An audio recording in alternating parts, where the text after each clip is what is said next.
ज्या गुणामुळे आपले लोकच काय पण शत्रूही शिवरायांसमोर मान झुकत होते। तो महाराजांचा सर्वश्रेष्ठ गुण म्हणजे एकदा काय झालं, महाराजांसमोर कल्याणच्या सुभेदाराच्या सुंदर सुनेला सैनिकांनी हजर केलं तेव्हा त्यांनी ती लोक दिवसा देखील घराच्या बाहेर निघायला घाबरत होते। आपल्या आया बहिणींची आबरू सुखरूप राहण्यासाठी त्यांना दडवून ठेवत होते। जगाच्या इतिहासात आपले असे एकमेव महाराज होऊन गेले ज्यांच्या दरबारी कधी स्त्री किंवा नर्तकी नाचली नाही। आपले महाराज आपल्या हृदयात तर कायम आहेतच, पण या ब्रह्मांडात महाराज जिथं कुठं असतील तिथं ते छातीवर थाप टाकत म्हणाले पाहिजे, हा माझा महाराष्ट्र आहे। त्या मुघलांच्या काळात आपल्या हिंदुस्थानावर दिवसा ढवळ्या देखील सगळीकडे अंधकार पसरला होता। आपल्या देवी देवतांची मंदिरं तोडली जात होती, पेटवली जात होती, हिंदूंना बळजबरी कन्वर्ट केलं जात होतं।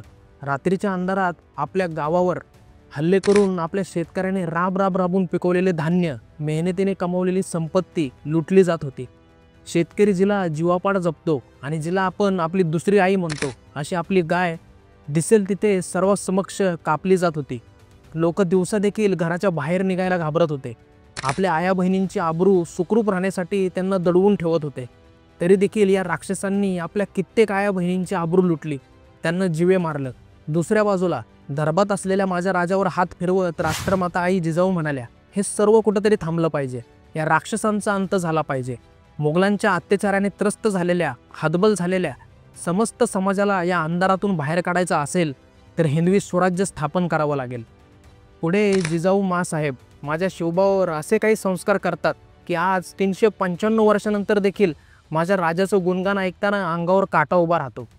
आई जिजाऊने केलेले हेच संस्कार आपल्या राजाच्या बोलण्यातून, विचारातून, कार्यातून, चरित्रातून आपल्याला दिसून येतात। जिजाऊ मासाहेबांनी केलेले संस्कार आणि महाराजांचे प्रगल्भ विचार आपण या व्हिडिओमधून पाहणार आहोत। जय शिवराय मित्रांनो, स्वागत आहे तुमचं आपल्या मुक्तानितीन या चॅनलवर। छत्रपती शिवाजी महाराज की म्हटल्यानंतर जय बोलायचं हे लहान मुलांना शिकवावं लागत नाही। इसवी सन 19 फेब्रुवारी 1630 ते 19 फेब्रुवारी 2025 माझ्या राजाला जन्मून 395 वर्ष होऊन गेले, तरी माझ्या राजाच्या जयंतीनिमित्त सगळीकडे एवढा उत्साह का भरभरून वाहतोय? का आहे एवढं महाराजावर प्रेम?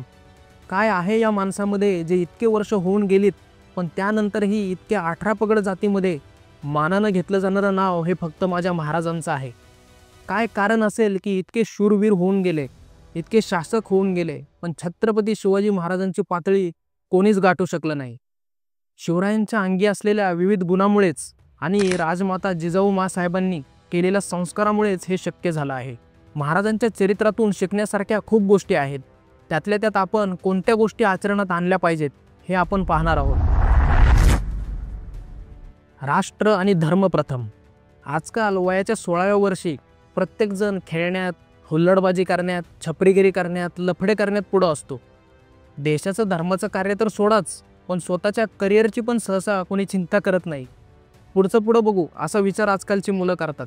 पण त्या काळी वयाच्या 16व्या वर्षी शिवरायांनी आपल्या राष्ट्राचं वैभव परत मिळवून देण्यासाठी आणि समाजाला मुघल अन्याय आणि यातनांपासून मुक्त करण्यासाठी रायरेश्वरावर आपल्या सवंगड्यासोबत हिंदवी स्वराज्य स्थापन करण्याची शपथ घेतली आणि मुघल आक्रमणाविरुद्ध लढा सुरू केला।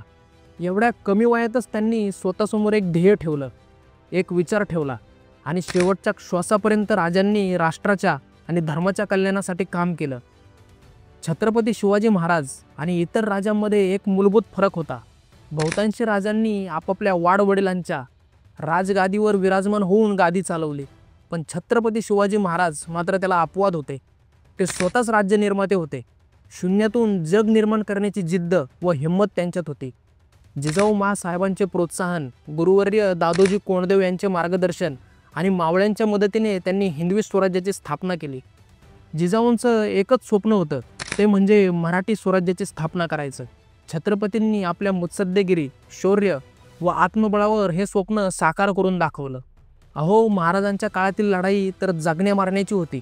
फक्त एक चूक झाली तर शत्रूच्या तलवारीने गळा कापला जायचा। पण आता तसं आहे का?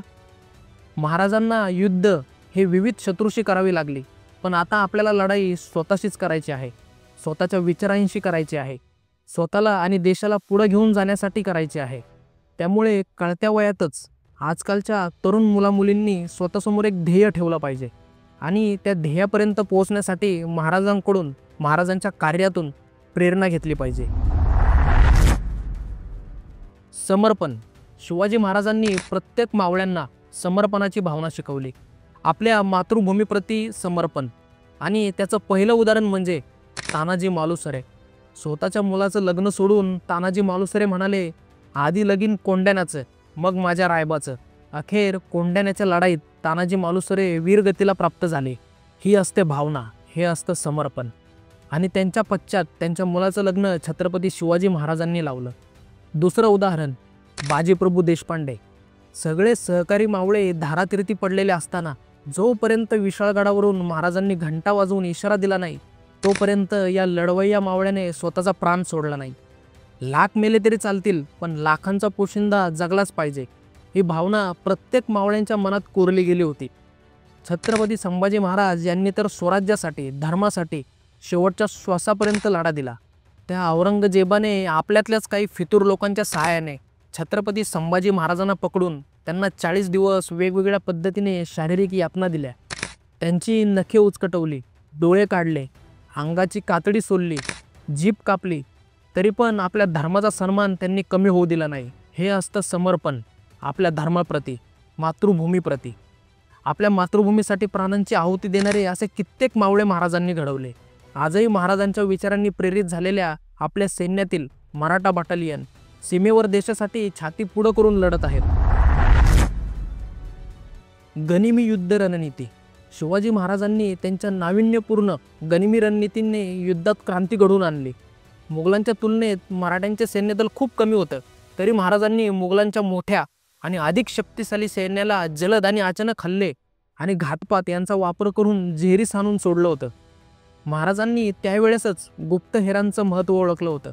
महाराजांच्या या युद्ध कौशल्यातून आपल्याला एक गोष्ट लक्षात येते, शिकता येते, ते म्हणजे प्रत्येक गोष्ट ताकदीवर आजमावून न पाहता वेळ पडेल तिथे युक्तीचा, आपल्या बुद्धीचा देखील वापर केला पाहिजे.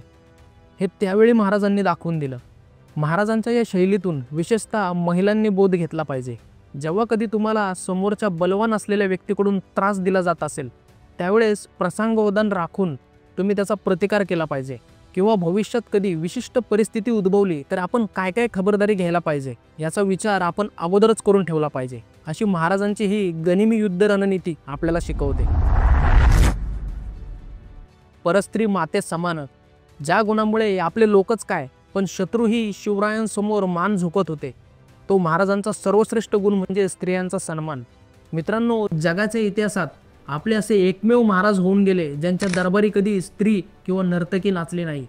थोर शिवचरित्र अभ्यासक म्हणतात, शिवाजी महाराजांच्या राज्यात व परराज्यांतील मोहिमांमध्ये स्त्रियांना नेहमीच आदराने वागवलं जाई. स्त्रियांना कैद करायला बंदी होती, त्यांना अत्यंत सन्मानाने वागवलं जायचं. छत्रपती शिवाजी महाराजांचा दंडकच होता की स्वराज्यातील व परराज्यातील स्त्रियांचा आदर केला पाहिजे. शिवाजी महाराजांनी स्वराज्यातल्याच नाही तर शत्रूंच्या स्त्रियांना देखील नेहमीच मानाने वागवलं. मोगली फौजातील रायबागीन शिवरायांच्या विरोधात उमरखिंडीत लढली, त्यात तिचा पराभव झाला. ती पकडली गेली तेव्हा शिवरायांनी तिला तिच्या हुद्द्यानुसार सन्मानाची वागणूक दिली. तिचा आदर सत्कार करून तिला तिच्या छावणीत सुखरूप पोचवलं. दक्षिण दिग्विजयावरून स्वराज्यात परतत असताना कर्नाटकातील बेलवाडीच्या किल्लेदार सावित्रीबाई देसाई या शिवाजी महाराजांच्या विरुद्ध लढल्या. त्यावेळी सावित्रीबाईंचा अवमान करणाऱ्या स्वकीय सरदारांना शिवरायांनी शिक्षा केली आणि सावित्रीबाई देसाई यांचा सन्मान केला. त्यांच्या लहान बाळाला मांडीवर बसवून दूध पाजलं. हे दूध पाजल्याचे शिल्प आज देखील यादवाडला पाहावयास मिळते. एकदा काय झालं, महाराजांसमोर कल्याणच्या सुभेदाराच्या सुंदर सुनेला सैनिकांनी हजर केलं. तेव्हा त्यांनी तिला मातेचा दर्जा देऊन तिचा सन्मान केला. वस्त्र अलंकार देऊन तिला सुखरूप रवाना केलं. बखरीमध्ये देखील या घटनेची नोंद आढळते. तसेच यावेळी त्यांनी असे म्हटले की अशीच आमची आई असती सुंदर रूपवती, आम्हीही सुंदर झालो असतो वदले छत्रपती. या घटनेचे रणजित देसाई यांच्या श्रीमान योगी या पुस्तकातही वर्णन केलेले आहे. मित्रांनो, महाराजांच्या या वागण्यातून आपण काय शिकलं पाहिजे, तर आपल्या राजकीय धार्मिक विरोधकांच्या महिलांचा देखील आदर, सन्मान, संरक्षण करणे हेच खरं शिवकार्य आहे. मुलींच्या जन्माचं स्वागत करणे, त्यांना संधी देणे हे शिवकार्य आहे. राजकीय लढा चालूच राहील, पण त्या राजकीय लढ्यात देखील विरोधी बाजूच्या महिलांचा सन्मान करणे हीच खरी शिवभक्ती आहे. छत्रपती शिवाजी महाराजांच्या जीवनात अनेक जीवघेणे प्रसंग आले, पण त्यांनी नैतिकता कधीही सोडली नाही. औरंगजेब, दिलेर खान, शाहिस्ते खान, अफजल खानाबरोबर त्यांनी संघर्ष केला, पण त्यांच्याही महिलांचा शिवरायांनी आदर केला. महिलांचा आदर करण्याची प्रेरणा आपण आपल्या महाराजांकडून कायमच घेतली पाहिजे. कूटनीती, मुत्सद्देगिरी. रामचंद्र पंत अमात्य शिवछत्रपतींच्या अष्टप्रधान मंडळाचे सर्वात तरुण सदस्य होते. ते म्हणतात त्याप्रमाणे महाराजांनी काहींशी युद्ध केली, काहींशी मैत्री केली, काहींना भेटायला गेले तर काहींना त्यांच्या दरबारात आणले. काही ठिकाणी त्यांनी मतभेद निर्माण केले, काही ठिकाणी त्यांनी छापे टाकले. अशा प्रकारे त्यांनी आपले साम्राज्य स्थापन करण्यासाठी वेगवेगळ्या शत्रूंविरुद्ध वेगवेगळ्या पद्धती वापरल्या. तसंच आपण देखील आपल्या आयुष्यात परिस्थितीनुसार बदल केला पाहिजे. जिथं आवश्यक आहे तिथं लवचिकतेने वागलं पाहिजे आणि जिथं मान ताठ ठेवायची गरज आहे तिथं ती ताटच राहिली पाहिजे. दूरदृष्टी. जमिनीवरील लढाई करता करता छत्रपती शिवाजी महाराजांनी आपल्या सागरी सीमा किती महत्त्वाच्या हे देखील त्या काळीच ओळखलं होतं. त्यासाठी त्यांनी नौसेनेची देखील निर्मिती केली. म्हणूनच माझ्या राजाला फादर ऑफ इंडियन नेव्ही म्हटलं जातं. आणि एवढंच नाही तर आजच्या आपल्या नौदलाच्या ध्वजावर माझ्या राजाची राजमुद्रा देखील आहे. त्यांनी नौदल ताफ्यांच्या बांधणीत मोठी गुंतवणूक केली. त्यांच्या ताफ्यात पोर्तुगीज, फ्रेंच, डच आणि इंग्रजी प्रभावाखाली विविध डिझाईनची जहाजं होती. त्यांनी स्थानिक मच्छीमारांना देखील नौदलात समाविष्ट करून घेतले होते.